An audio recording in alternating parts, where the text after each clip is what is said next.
tell you that I was running 5 minutes late, and I never got a human being. I just kept getting an answering message, and so my apology. But I'll stay a full 50 minutes. All right, if any of you are new, my name is Randy Mayeau. We talk about whatever is in the news, and literally we start with football news, two big stories. And I don't know which of these two is the biggest. Mike Ditka, who was a great football player, a member of the Pro Football Hall of Fame, the coach of the Chicago Bears that won a Super Bowl, and when he won a Super Bowl, it turns out that the entire team was using illegal drugs. They were later discovered to be doing that. He said in an interview, either yesterday or today, that if he had a son, he would not let him play football. Now, there are a lot of people that are saying that, but this is a Pro Football Hall of Fame player, and it has everything to do with concussions. The problem is that the evidence is just mounting that the people who play football, and here's why that really matters. You don't become a pro football player by taking it up when you're an adult. You start when you're about 6 years old. You start playing football as a kid. You play in something called pee-wee football, then junior high football, then high school football, then college football. And what is going to happen, it's already happening, is that more and more families that are, for lack of better terminology, better educated and better off financially, are not letting their sons play football. And so, as you begin to get a smaller pool, there won't be enough quality football players. So we've got a really curious problem in this country. You've got this massively lucrative industry. Let me show you something. If you had $141 million, and you could turn that into $3.2 billion. Would you do that?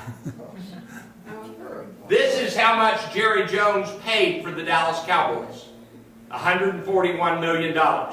And this is how much they're worth today. Holy mackerel. And so, it's a very lucrative business. We like our football teams. They win all of the television ratings. And yet, the evidence is building that you don't want your sons to play football. And when Mike Ditka, not a journalist, not a scientist, a former football player and coach says, if I had a son today, I would not let him play football, that's a big deal. That's a big deal. So, I don't have anything else to say about that except that one. All right, number two. All right, let me ask this the nicest way I can. If you heard that Bill Clinton was having an affair with a young woman today, how many of you would be immediately inclined to believe it? All right? That's what you call a total loss of credibility. I think it is safe to say that Bill Clinton had more than one affair in his life. So here's part of what I told you I would do. I told you I would say something about a Democrat. Bill Clinton, I think, was a very fine president, but if I'd had a daughter, I wouldn't have wanted him anywhere near my daughter. I think he was a fine president. I wouldn't want him for a husband. You wouldn't want him for a husband, but you'll take him as a president. All right. I'm going to tell you a story, and I'm going to tell you that my first inclination is to believe this story. So I was using that as an analogy, and I'm now talking about a different story. If the New England Patriots win the Super Bowl, it will be the first Super Bowl they've won in over a decade. And they have not won a single Super Bowl since they were caught cheating. We're not talking about accusations of cheating. We're talking about actual cheating. Bill Belichick was the coach, and he paid a $500,000 fine in about the middle of the last decade. A $500,000 fine, which was the highest fine the league could put against him. And the team paid another $200,000 fine. And what he did was cheat. There's not an accusation of cheating. There is a finding of cheating. He paid the fine.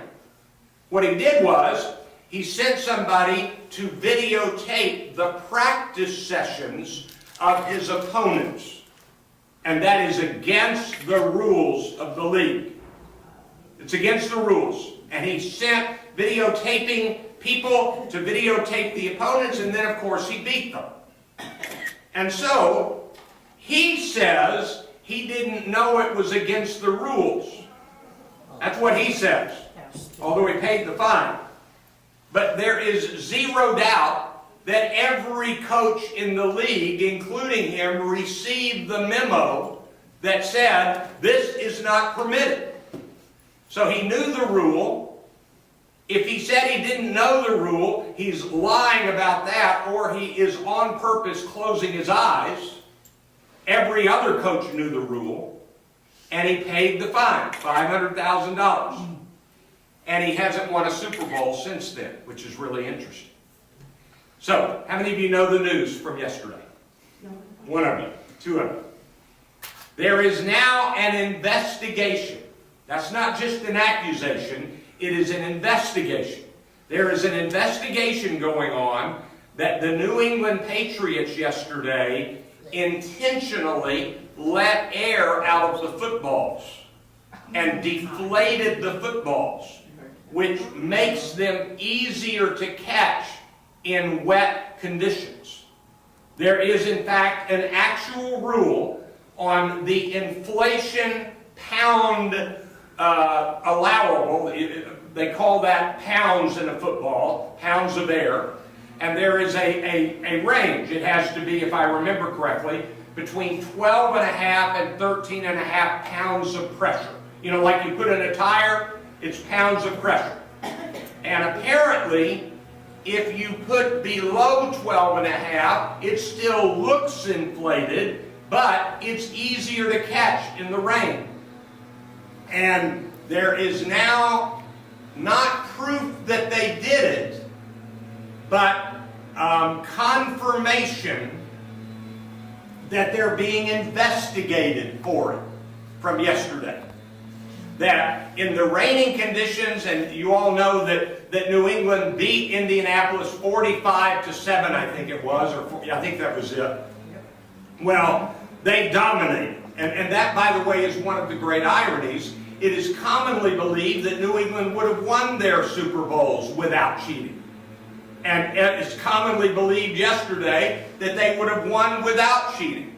But now the accusation is that they cheated yesterday, and I'm going to tell you that my first inclination is he's guilty, because he has a history of doing this. So, that's the football story from yesterday. Mike Ditka says he wouldn't let his son play football, and Bill Belichick and the Patriots are being investigated again for a new cheating accusation. Who's got a question about football and cheating?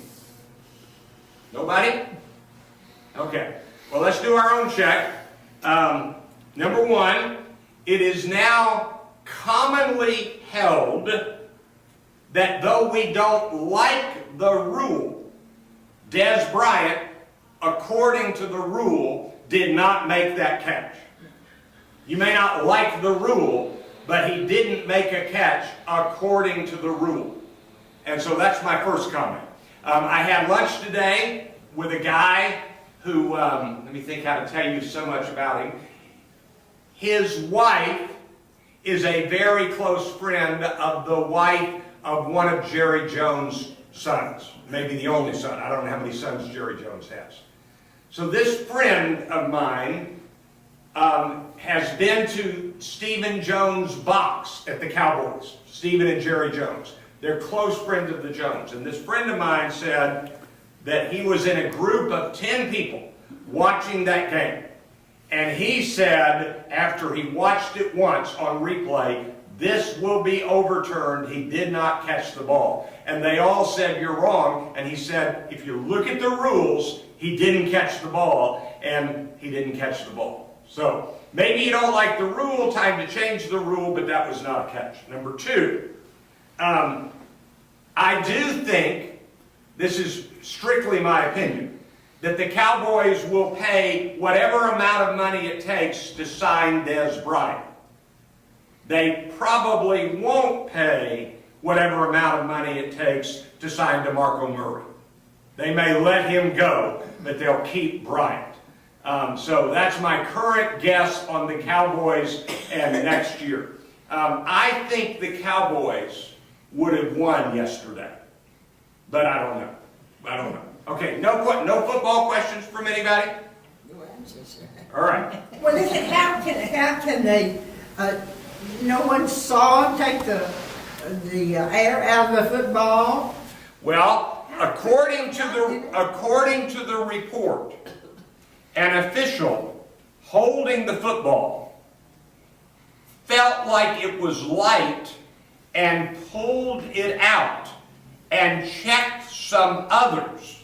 And that is what the investigation is investigating. In other words, there is a report that one of the referees felt like there wasn't enough air and pulled it out. We don't yet know the outcome of this. And you don't know when it happened. It would have happened during the game, is all we I know. saw him do that. I was watching the game. I saw him with the football, Uh-huh. but I didn't have any idea what they were doing. Yeah, But evidently that's what they were doing. Okay. And they did talk about the weight of it. yeah. This came out this morning, and all I've done is I've told you what I've read. So I think we'll know a lot more pretty quickly. By the way, yes. I'm confused about who furnishes the balls for the game. Yeah, I heard that today and I said, what? Yeah. And that's not what I thought happened. Yeah, my first comment is that I don't know the answer to that question. I didn't have time to research it after I read it. But here's what I do know this for a fact, that they literally use one football for the plays and another football for the kicks. That's true. So somehow they have a different football for each kind of circumstance, for the play and for the kick. It is my impression. No, hold on. If you had asked me last week, who provides the footballs for a game, I would have assumed it's like baseball. And in baseball, the home team provides the balls for the baseball game. Now, the referees get them in advance, but the home team provides them. And the referees literally rub dirt on them. I mean, literally. That's in baseball. So if you had asked me last week, I would have made this comment. I assumed that, like baseball, the home team in a football game provides the footballs. But it's possible that each side provides balls for its side. But I don't know. We just don't know yet. Yes? I'm confused. In Googling it, they said that each team provides their own ball. Okay. You bring yours, I bring mine. Okay. Which would mean that if New England brought their balls and Indianapolis brought their footballs, that if New England was deflating the balls, it was only the ones from their side. So that's a pretty interesting development. I do know this. If you just watch a football game, they pretty much change the football every play. And so they'll send it to the sideline and get a new one and wipe it off and all that stuff. So I've told you everything I know about it, but I'm admitting to you that my first reaction is, New England cheating? That's possible to me. They've done it before. I don't trust them, and I don't like Bill Belichick. Somebody else doesn't like it. Anyway, okay, so there's that football game. All right, now, I'm going to be honest. Now, here I am on videotape, and I'm going to be honest. Our videographer accused me recently in a conversation about how I only find fault on Republicans. And I reminded him that, first of all, if I'm a Democrat in Texas, which I am, I've lost everything. You've won the governor, all the statewide races, the state senate, the state house, the dog catcher. You've got everything. And so number one, I'm miserable anyway. Let me do a little complaining. So that's my first comment. My second comment is, and this one is more serious, I said, our videographer specifically mentioned, you never mention this, you never mention that. I forget the ones you mentioned. And I said to him, those happened a long time ago. So if you want a quick litany of bad Republicans, I'll give you a few. Are you ready? Lyndon Johnson stole his first election. Dead people voted for it. And John Kennedy might, we don't know this, we know that about Lyndon Johnson. Dead people voted for him in his first election. There's a possibility that there was a little shadiness going on in John Kennedy's presidential election in Chicago. We don't know that. That's only speculated. We do know that John Kennedy, one time ever, had a little mistress activity going on. That was one time at a time. He had a bunch. He had a bunch. We could certainly talk to you about other kind. I mean, there's a senator from Louisiana who literally had wads of cash that were the equivalent of bribes of some kind in his freezer, hidden in his freezer.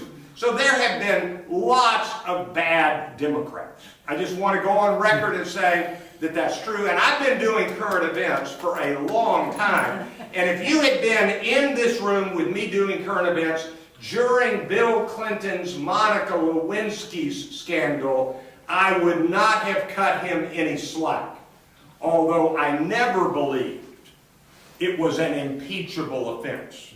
No. That's something that I don't believe. I think it was rotten, I think it was bad, but I don't believe it was an impeachable offense. If a president should be impeached for having an affair, well, let's just say we wouldn't have had many presidents make it. We can go to Thomas Jefferson and Franklin Roosevelt and Dwight Eisenhower and a lot of others. Yes? Until we had television, we didn't know what all of them were doing. You are exactly right. And in fact, it wasn't even just television, because we had television when John Kennedy was president, and that was kept hidden. The journalists who knew it, and they did know it, basically believed that that's not news, that we shouldn't be reporting who a president is sleeping with. And so you put all that together, and that's kind of interesting. So I want you to know that I am aware of flaws among Democrats. And the accusation was, Randy, you only tell the bad stories about Republicans. And my defense was, if we had a big scandal right now for Democrats, I'd be talking about it. That's number one. And I base what I talk about based on what is current events, not yesterday's events. So I will tell you a current event that I'm really bothered by about Barack Obama, just to show you that I can do this, and I probably should be doing this. All right, so everybody kind of get ready to watch this. The accusation is that the CIA used torture. That's the accusation. It's pretty well now documented that they practiced torture. And by the way, during the Bush administration, George W. Bush, in the last decade, the journalists, the media outlets, sort of, how do I word this, conspired to not the strongest language. For example, even though the New York Times reported that the CIA had practiced waterboarding, which we, the United States, brought as a war crime against Japan in the Second World War. So in the past, we have called waterboarding torture, and it led to the assignment of guilt of Japan in World War II. During the time the Bush administration did it, the New York Times refused to use the word torture, which I think is awful of the New York Times. So anyway, the accusation is that the CIA has tortured. And there was a group in the Senate, a committee, that was investigating the CIA on what their actual practices were. And it turns out that the CIA was actually spying on the members of the Senate investigating them. Let me say that again. They were actually spying on the members of the Senate that were investigating them, listening in on their phone calls, finding ways to get into their computer communications. The CIA was investigating that. And the committee on the Senate basically said, "You're doing this," and the CIA said, "No, we're not," and then later they were. Well, we found out in the last week that President Barack Obama, or at least somebody in his White House, knew and did nothing about it, that the CIA was investigating individual members of the Senate. And I think if that is true, and every indication is that at least somebody in the White House knew, that is despicable, and that's something wrong that President Obama's White House did. Now, even that is complicated. So let me tell you again my favorite story about this, and I want to remind you, let me think how to say this. If any of you in here would like to be president, I don't want you to be, because anybody dumb enough to want it shouldn't be it. It's impossible to figure out how to do that job. There was actually an article written in the last 2 weeks. It was about the death of Mario Cuomo, who you remember didn't actually run for president. Thought about it, but never did. And the article written by James Fallows, who's a long-time, very good writer, he writes for The Atlantic at the moment. James Fallows said that there is no way that anybody would be smart enough and experienced enough and able to grasp enough to do the job of a modern president. And Mario Cuomo acknowledged that about himself. Isn't that interesting? I mean, you know, if you want to know who I think should or shouldn't run for president, in the United States, the only requirement is a certain age and a citizen. So anybody who wants to can run for president.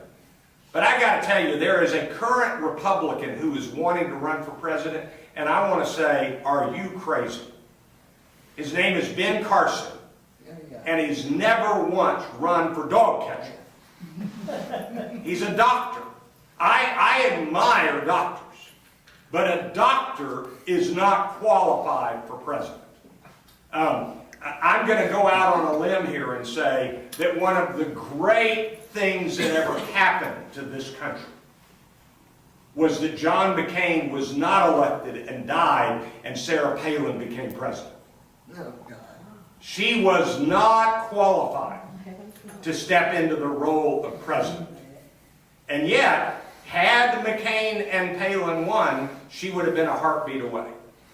I'm a fan of the old TV show The West Wing, and there was a little episode, a group of episodes where the vice president was thinking about stepping down, and the president said, "I want him to stay on." And President's staff said, there are ways he doesn't support you. Why in the world do you want him to stay on? And he wrote down on a little sheet of paper and handed it to his staff, and it said, because I might die. In other words, you want the most qualified person to become president if the president dies. Yes? There was a poll that came out today, and it showed the Republican candidates, and I think Romney was on top, Bush was second. Way down the line was Sarah Palin, That's right. That's right. and she was higher than Cruz, was she not? Higher than who? Cruz. Cruz. Yes. That is correct. That shocks. Yeah. Now here's the problem with that poll. And by the way, Romney not only is in number one, he's got more percentage points than the rest of them together. So at least in one of the polls that I saw. He was more than double Jeb Bush. It was pretty fascinating. The problem with the poll right now, let me remind you who was number one in the polls in the last presidential election at one time or another. Rick Perry was number one, Herman Cain was number one, Rick Santorum was number one, Newt Gingrich was number one, and I know I'm forgetting one or two. At this point, polling is utterly about name recognition. That's all it is, so it doesn't matter. So anyway, let's go back now to our point. If being president requires phenomenal grasp of multiple issues, then there comes a time when we sort of have to acknowledge we have to cut presidents some slack. And we're not in a slack-cutting mood these days. So let me remind you some history stories from the past. We had a president who said, the United States does not fly spy aircraft over the Soviet Union. His name was Dwight Eisenhower, and then the Soviet Union shot down a U-2, and they produced the pilot, Francis Gary Powers. And Dwight Eisenhower said, well, it looks like we were flying airplanes over the Soviet Union. Ronald Reagan, when his administration was accused of trading arms for hostages, was offended at that notion. And he said, I wouldn't do this. And by the way, I am fairly convinced that he didn't know we were doing it, which is sort of bothersome. Because when he found out, he went on national television and apologized. He did it with his wry humor. He said, well, it looks like we were doing that. And he was very apologetic about it. And I do think that there are some things that presidents do. You all know this phrase. Here's the person that does the bad thing. Here's the person in the White House that knows this person is doing the bad thing. In fact, tells this person to do the bad thing. But the president doesn't know it, and there's actually a phrase for this. It's called plausible deniability. And so, if you want Exhibit A, this is something called Watergate, where Haldeman and Ehrlichman, especially Haldeman, were giving orders to do things, break into the Democratic National Headquarters.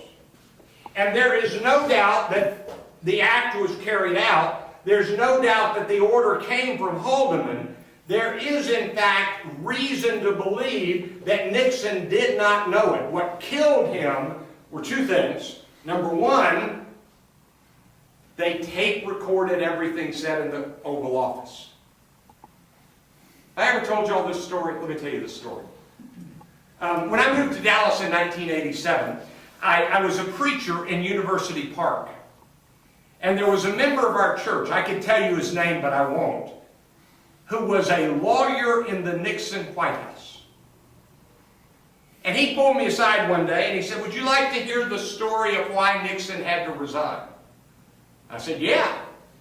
He said, it's because I didn't do what I wanted to do. He was having a drink in a bar, this attorney did, with Haldeman. They knew that Alexander Butterfield was testifying the next day and would reveal the taping practice from the Oval Office. And he said to Haldeman, let me go get the tapes and destroy them.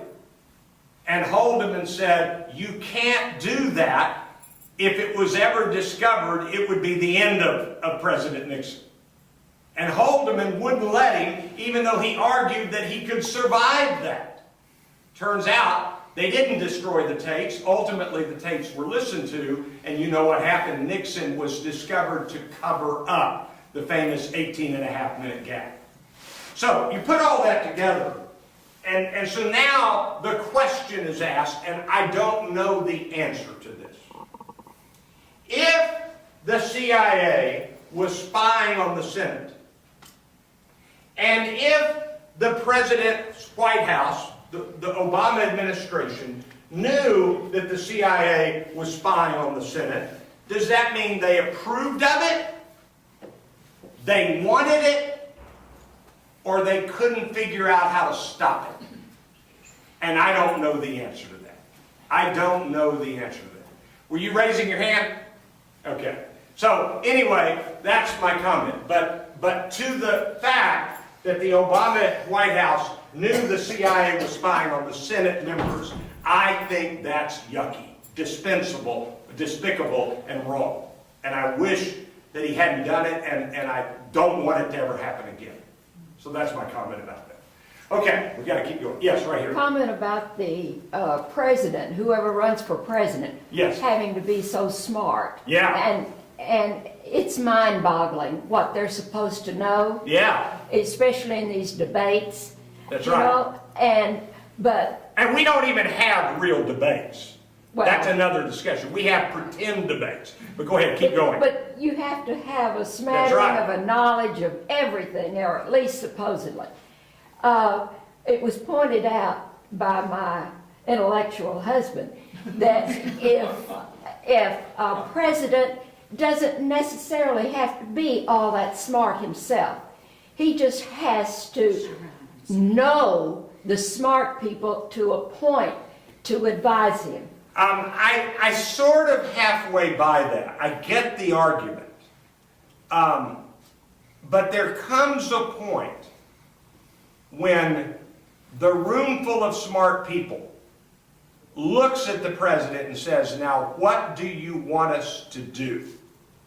And he's got to figure out which of these smart people is most right and which of these smart people is most wrong. There's a strong argument to be made.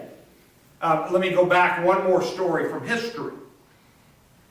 When John Kennedy became president, practically the first decision he made was to invade Cuba.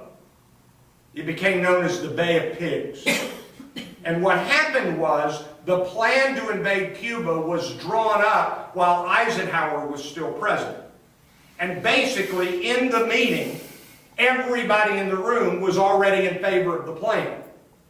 And they said, Mr. President, the plan is good, it's going to work, there's no possibility of failure, we're ready to go. And so he approved it. It was a disaster. And Kennedy himself said after that terrible decision, which he took the blame for, as he should have, it was his decision. He said, I'll never again have a room full of smart people who all agree before we even begin the discussion. So that's a pretty good thing. And that the problem with that is something called groupthink. Everybody in the group thinks the wrong thing. But that's my comment about that. You're right. The president has to surround himself or herself with very smart people. But the president still has to be the one to listen to all of it and say, this is what we're going to do. And presidents in the past have made good decisions with that and bad decisions with that. Okay, now we get to actual current events, although that is a current event. And let's talk about the current kind of big news story.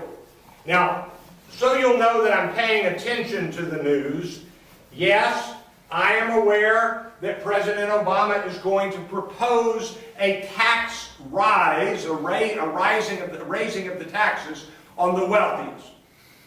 I think that's got about as much chance of happening with this Congress as me being selected to be the new running back on the Dallas Cowboys. It's not going to happen.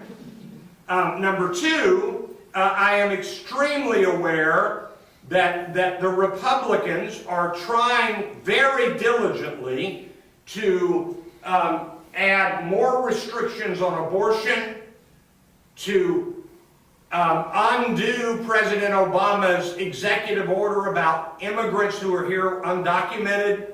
I know about all of that. And it's not yet news because we don't yet know what's going to be voted on and what's going to be vetoed. It's just being discussed.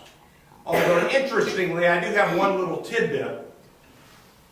There are women, Republican women in Congress who are saying to the Republican leadership, if we go extra strict on abortion, we're going to lose the vote of the people we're going to need in 2016. And I will also tell you that a man named Ted Cruz yesterday basically said that Mitt Romney is, and I'm using a word that he came close to using, is an idiot. And if you haven't heard, Mitt Romney is thinking about running for president again. And Ted Cruz says, if the Republican Party doesn't nominate a true conservative that is genuinely conservative, let me translate that. If the Republican Party doesn't nominate a Tea Party conservative, and by the way, the best one I know of is Ted Cruz. That's what he was saying.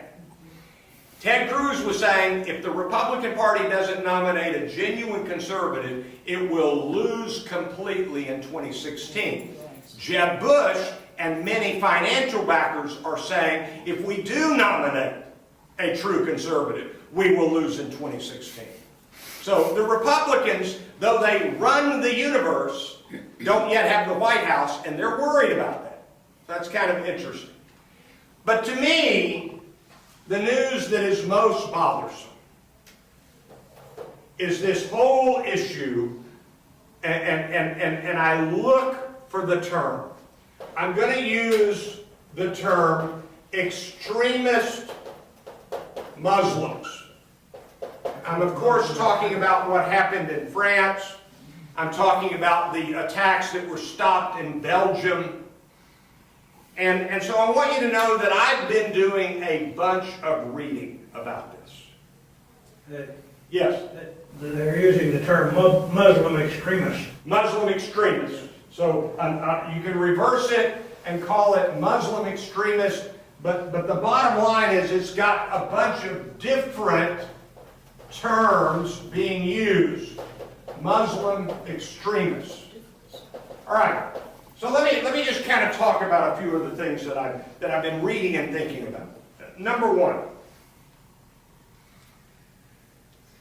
the United States is a country, and whether you agree with this or not, this is true. A country that was founded on the concept that there should be a separation of church and state. That the United States is not, and this is a fancy word, a theocracy. That is a country where God, theos, gets to set the rules. That's not what this country is. Ben Franklin, I don't think he even believed in God. Thomas Jefferson was a deist. Let me tell you what a deist was. There was a God who set things up and retired. Now, they never said it that crassly, but if you're not aware of this, Thomas Jefferson actually put out his own translation of the New Testament. And what he did when he did that was he took out of the New Testament that he produced, that he published, every miracle story. Isn't that interesting? No miracle stories. A theocracy says, here are the rules of God, and that's what He wants in this country. And so let me tell you some theocracies. Pakistan is a theocracy. And if those cartoons that were produced by the publication in Paris, if they had been produced or printed in Pakistan, here's what would have happened, in fact has happened. The government would arrest you, put you on trial, sentence you, and execute you for blasphemy. In Pakistan, it is against the law to use the image of Muhammad. That's blasphemy, and it is a crime punishable by death.